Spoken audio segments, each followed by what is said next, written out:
আসসালাম রহমতুল্লাহ। আল্লাহ তাআলা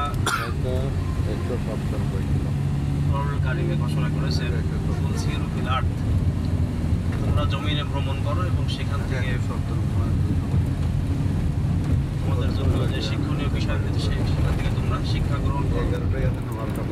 তারই অংশ হিসেবে আমরা সুদূর পাবনা থেকে আজ থেকে 3 দিন আগে আমরা চট্টগ্রামের উদ্দেশ্যে যে ভ্রমণ প্যাকেজ শুরু করেছিলাম, আজকে তারই শেষ দিবস।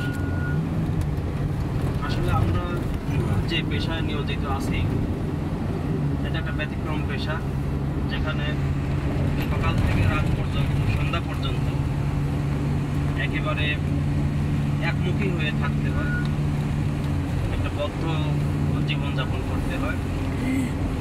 তখন আমাদের কাছে মনে হয় যে আসলে আমরা সমাজ থেকে টোটালি ডেটাচ হয়ে আছি, সমাজের সাথে আমাদের কোনো সম্পর্কই নাই, এরকম মনে হয়। বিশেষ করে আমি এখন দেখছি, হেড অফিস চাকরি করা অবস্থায় দেখছি যে একজন ডিসি যখন জেলা শহরে থাকেন তখন সে ওই জেলার টপ ম্যানেজমেন্ট এবং তার নেতৃত্বে পুরো জেলা পরিচালিত হয়।